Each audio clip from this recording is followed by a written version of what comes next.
Nih, yang Anda tahu, Begini saudara, gini.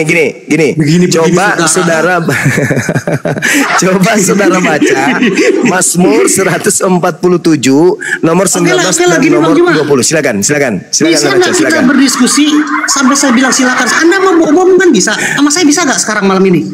Boleh nggak saya minta kepada saudara Anda membaca Mazmur 147 nomor 19 dan nomor 20. Habis itu Anda bernarasi sampai 6 bulan ke depan saya dengar. Boleh nggak?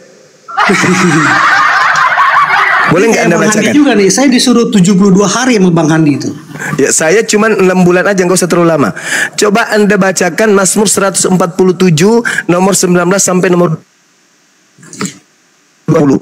Saya diam, Anda punya hak bicara selama kurang lebih 6 bulan ke depan. Silakan. Oke, Mazmur. Ya, baca. 147 nomor 19 nomor 20. Oke, Mazmur 147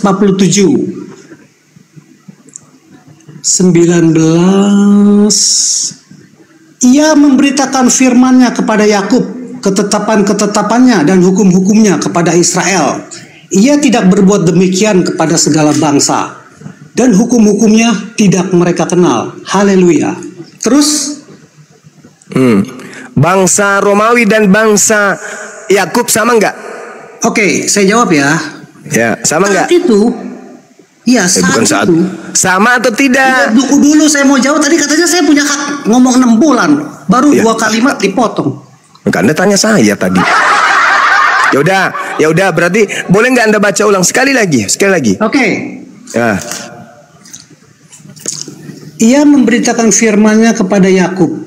1. Ketetapan-ketetapannya dan hukum-hukumnya kepada Israel. 2.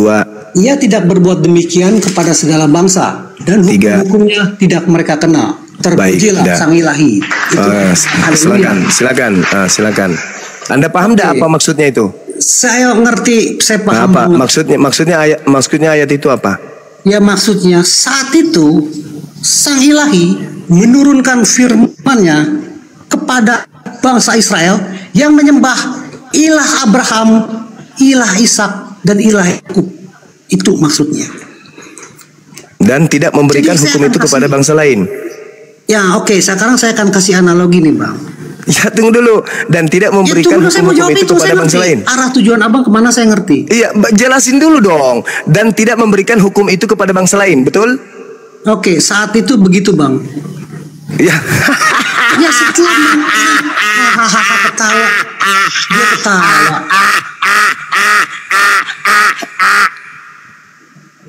Ya, saat itu begitu. Tapi pada akhirnya kan orang Yahudi juga banyak yang memberitakan tentang Yudaism supaya orang lain memeluk agama Yahudi yang disebut proselitism. Abang pasti tahu itu. Nah, ketika orang bangsa lain memeluk agama Yahudi, dia harus mematuhi hukum Taurat, gitu Bang, mematuhi kitab Perjanjian Lama. Sama seperti misalnya agama Hindu misalnya ya, diturunkan di India, berasal dari India atau lahir di India. Apakah itu hanya untuk orang India? Kalau ada orang Jerman yang memeluk agama Hindu, berarti kitabnya juga Weda, Bang. Bukan hanya untuk bangsa India, tapi untuk orang Hindu. Ini firman Sang Ilahi saat itu kan untuk Bani Israel. Tapi kalau ada orang Romawi yang percaya pada ilah Abraham, ilah Ishak, dan ilah Yakub, mereka juga harus melakukan perintah yang diperintahkan di dalam kitab Perjanjian Lama, Bang.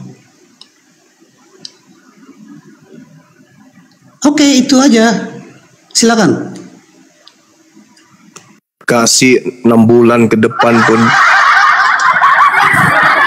Jadi tak ada, nggak bisa kawan, nggak bisa. Hukum yang datang kepada Bani Israel hanya berlaku kepada Bani Israel keturunan Yakub. Tidak berlaku kepada kita, tidak berlaku. Makanya kalau kita bukan Bani Yakub, agama kita kemudian bukan Yahudi, lantas kitabnya mereka ada di agama kita, itulah pencurinya. Dah selesai, jangan lama-lama. Dah ya kawan ya. Oh ya udah, Ya. kalau abang mau menghentikan diskusi, Enggak, legalitas enggak ada, kasihan ini ente juga nanti. agak ngantuk juga nih bang. Nah itu alasannya ini Pak, kasihan. Abang bilang alasannya kita diskusi terus. Iya, legalitasnya mana? Legalitas apa sih legalitas? Ini legalitas. Nah, itu saya jawab ya. Saya kasih ya. Ini saya ubah cara berpikir abang tentang legalitas nih. Allahu Saya- Akbar. Oke, jangan potong saya ya. Oke, misalnya ada seorang guru besar, dia sakit keras tuh misalnya nih. Terus murid-muridnya sebelum kematian sang guru berada di samping sang guru. Terus sang guru berpesan begini, kalian harus memberitakan ajaran saya. Terus kata murid-muridnya, baik sang guru. Lalu sang guru itu wafat. Terus muridnya memberitakan ajaran sang guru. Di mana legalitasnya? Nggak ada, karena sang gurunya udah mati. Terus kalau ada seorang raja penjahat menyuruh anak buahnya untuk merampok, terus pesan itu ada di WA. Ketika anak buahnya ditangkap, dia bilang, saya disuruh sama bos saya, diperiksa WA-nya, ada perintah dari raja penjahat itu. Itu perbuatan perampok itu dilegal, mendapat legalitas dari raja penjahat. Jadi legalitas tidak menunjukkan kebenaran. Legal itu karena orang itu benar menyuruh, begitu doang bang. Anda nggak usah nanya legalitas, saya udah jelasin.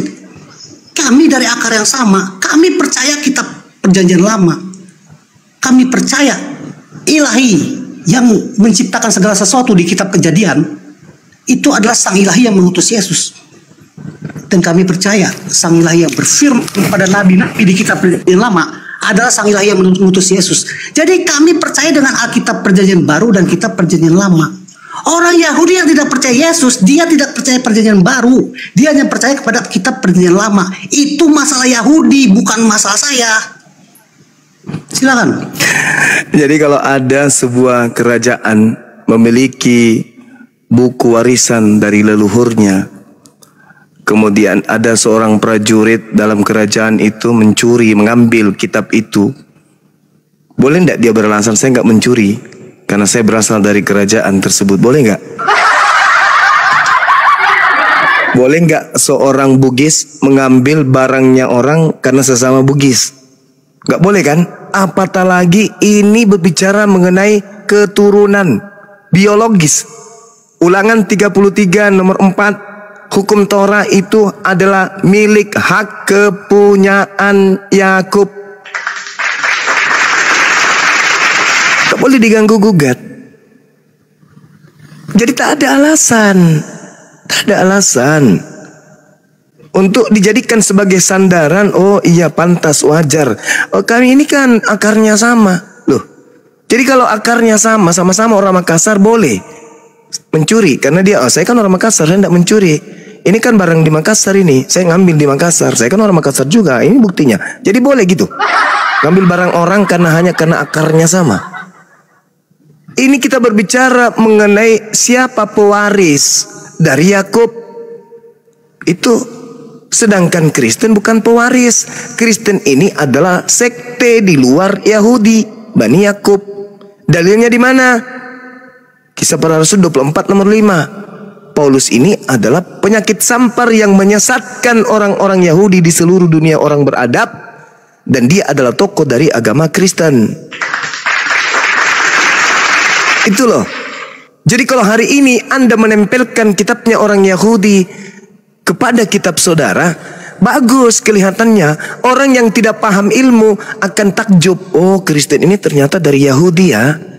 Tapi kalau orang yang paham sejarah, orang yang tahu kebenaran, itu adalah bom waktu. Karena itu bukan milik kepunyaan Katolik, itu bukan milik kepunyaan Protestan, itu bukan milik kepunyaan Advent. Bukan, itu milik kepunyaan hak prerogatif keturunan Yakub.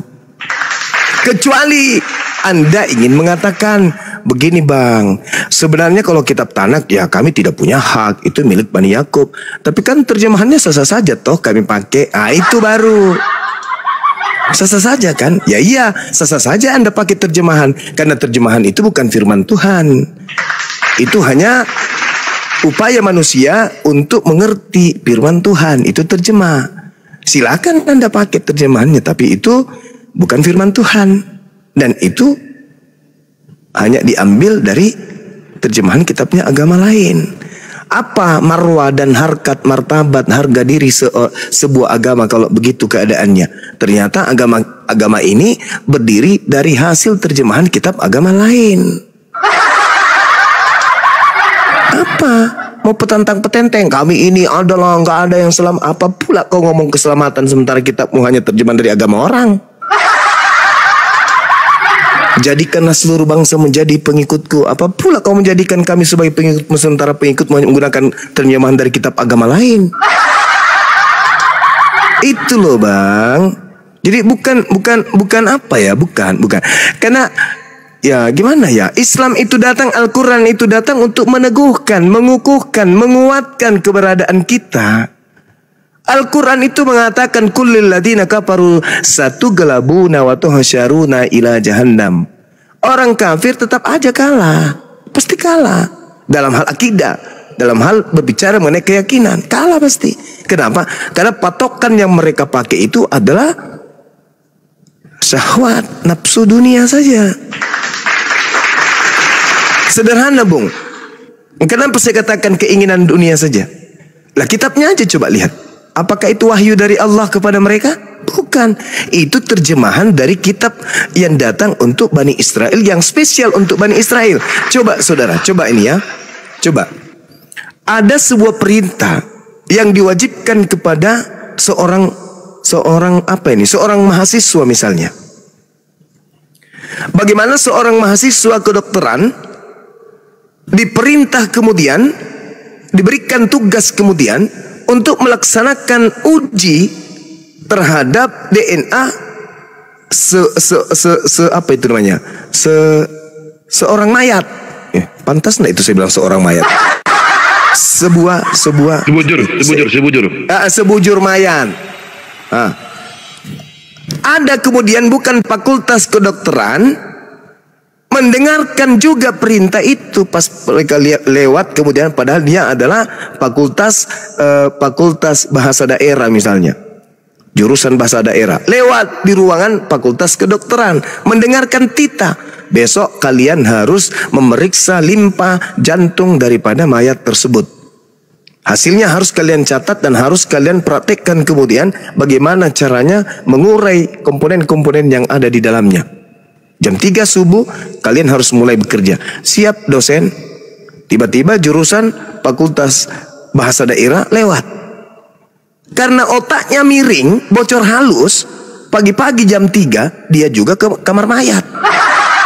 Ikut-ikutan melakukan hal yang sama. Padahal yang diperintahkan hanya fakultas kedokteran. Inilah yang terjadi dengan kalian. Apa buktinya? Mau saya kasih bukti.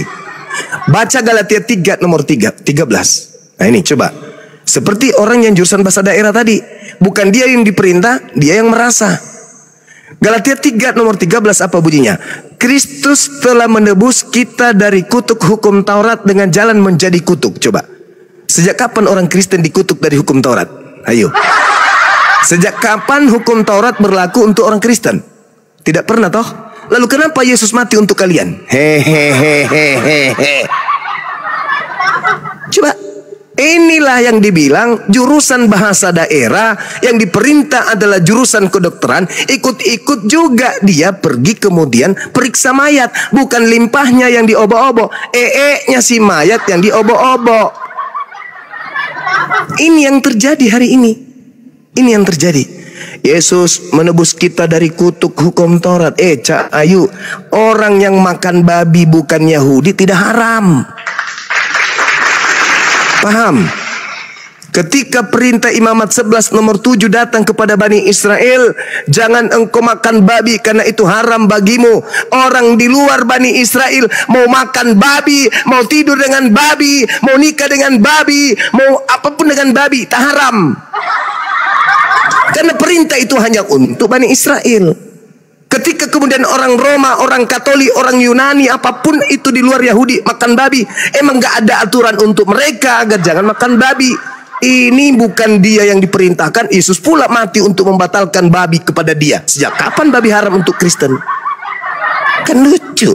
Kenapa Kristen makan babi? Oh sorry ya. Kenapa?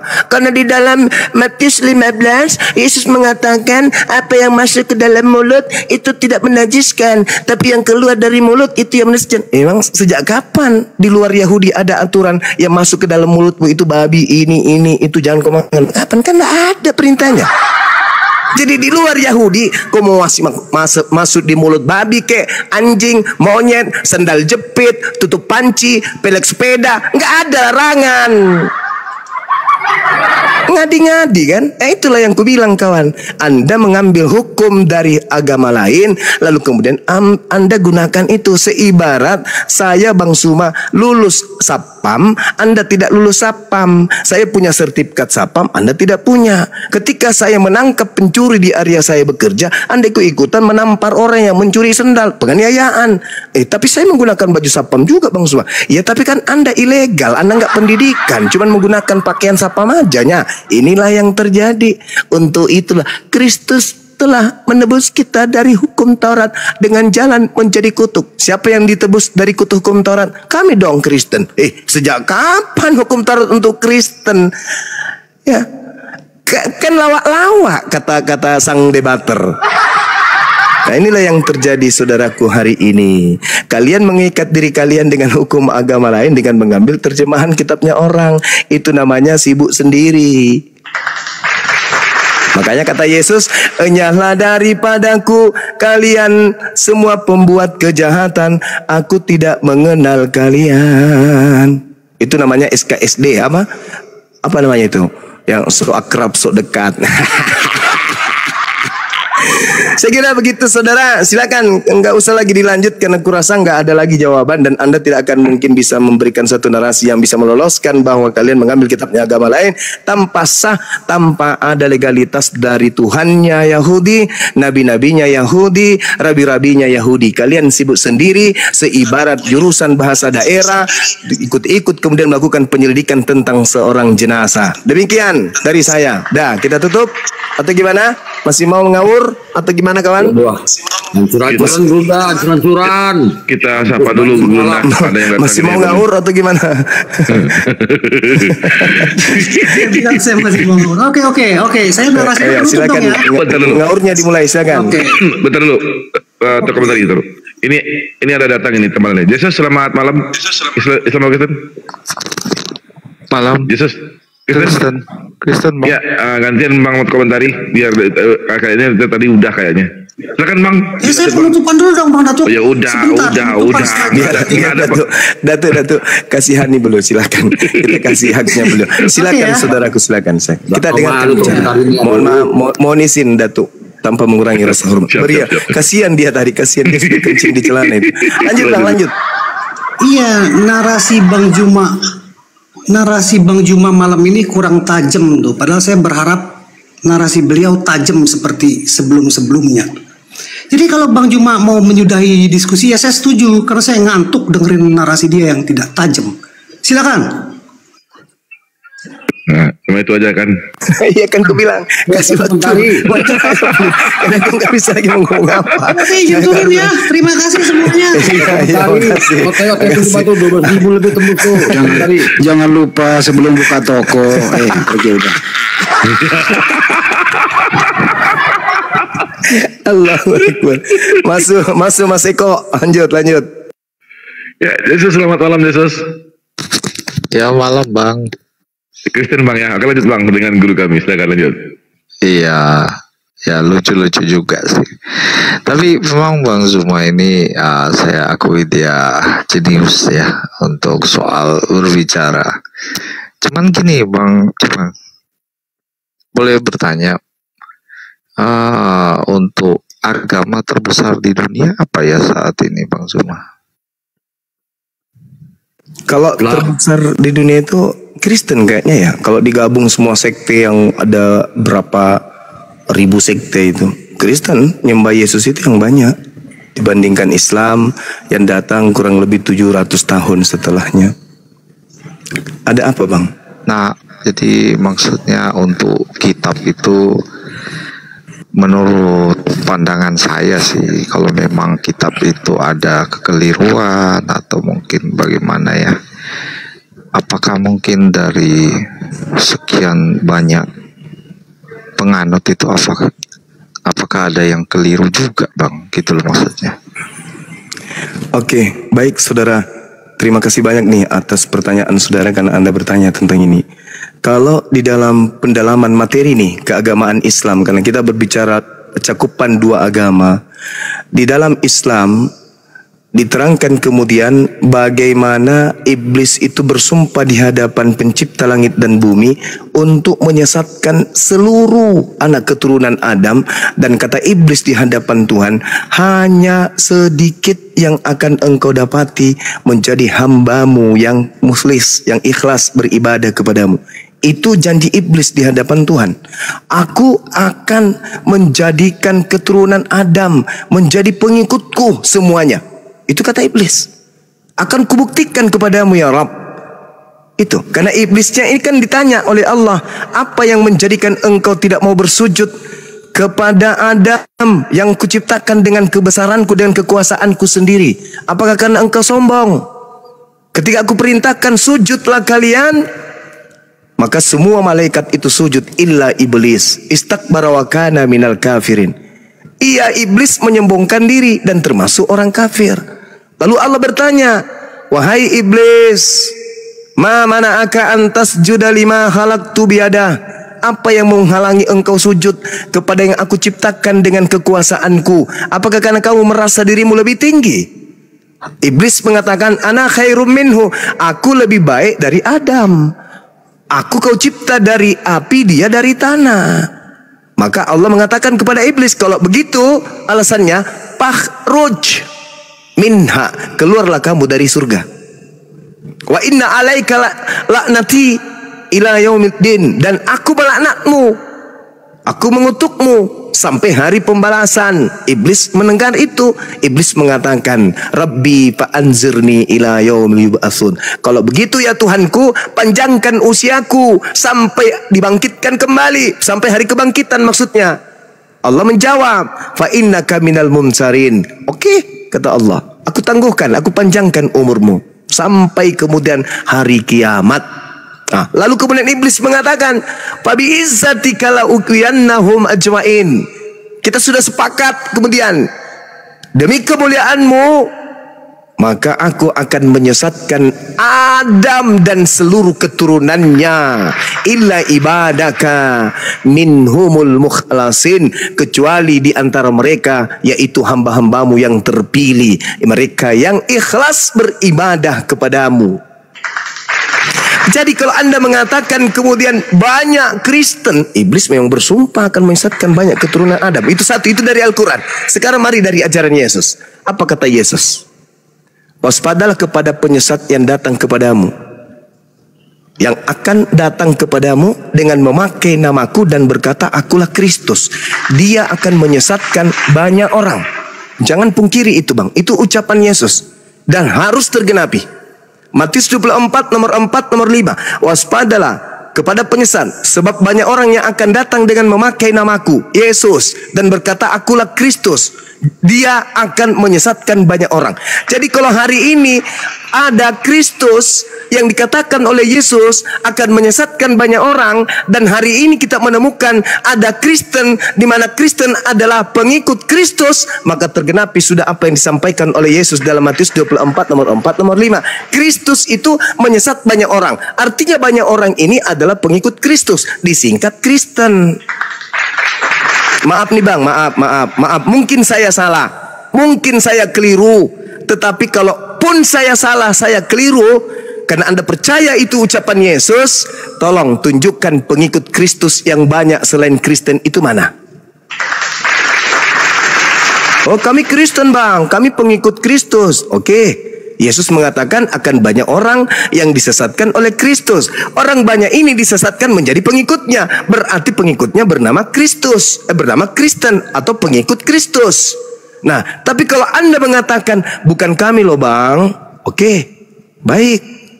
Demi kedamaian, demi perdamaian kita, persaudaraan, oke, mungkin bukan kalian. Tolong carikan siapa yang menggenapi pengikut Kristus penyesat ini. Di mana itu? Karena kalau Islam pengikut Nabi Muhammad. Nabi Muhammad tidak bergelar Kristus. Hindu, Buddha, itu bukan pengikut Kristus. Satu-satunya kandidat cuman Kristen kan? Kristen sama dengan pengikut Kristus. Yesus menubuatkan datangnya penyesat bergelar Kristus. Nah sekarang endingnya di mana? Matius 7 nomor 22, nomor 23. Pada hari terakhir nanti banyak orang berseru kepadaku, Tuhan, Tuhan, Tuhan, bukankah kami bernubuat pakai namamu, bermujizat pakai namamu, mengusir setan pakai namamu? Pada saat itulah aku Yesus akan berterus terang kepada mereka, enyahlah daripadaku, aku tidak mengenal kalian, kalian semua pembuat kejahatan. Siapa itu? Ya Kristen, lagi-lagi pengikut Kristus. Siapa yang harus kita cari di sini sebagai kandidat yang banyak ini?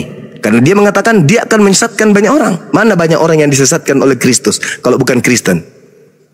Anggaplah bukan Kristen. Kalau begitu saya kasih waktu 3 tahun ke depan, tunjukkan kepada saya. Nanti setelah ketemu, sampaikan kepada saya, ini loh Bang Suma pengikut Kristus palsu itu. Tunjukkan mana itu. Kalau tidak ada ternyata, berarti mana yang harus kita katakan? Berarti Yesus ini pembohong. Karena dia mengatakan datang penyesat bergelar Kristus, berkata akulah Kristus. Nah, dan menyesatkan banyak orang. Ternyata tidak ada banyak orang disesatkan oleh yang mengaku Kristus. Berarti Yesus pembohong. Tapi kalau Yesus tidak pembohong, wajib hukumnya ada banyak orang pengikut Kristus. Nah kalau itu bukan Kristen, mana? Mana? Nah ini saya rasa memang berat, kenyataan memang pahit, tapi mungkin mana lagi itulah keadaan. Karena kita dibekali akal, maka yang hak tetap harus hak, yang batil harus batil. Katakan yang benar itu benar meskipun pahit. Saya kira begitu dari saya sahabat-sahabat, mungkin bisa dilanjutkan oleh guru-guru saya yang lain. Silakan.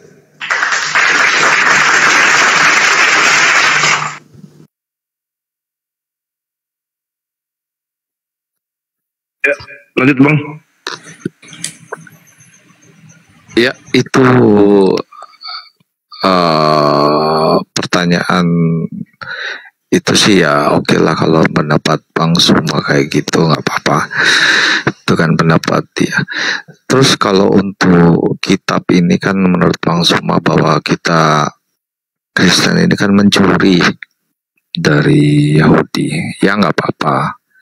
Tetapi kan yang kita tahu pastinya kitab yang kita imani ini kan suatu sejarah nyata. Nah kalau mungkin di Bang Zuma sendiri Al-Quran itu kalau boleh tahu kan pewahyuan ya. Nah itu bisa dikasih bukti dasar atau landasan bahwa itu benar-benar suatu pewahyuan pada saat terjadi di dalam Gua Hiro.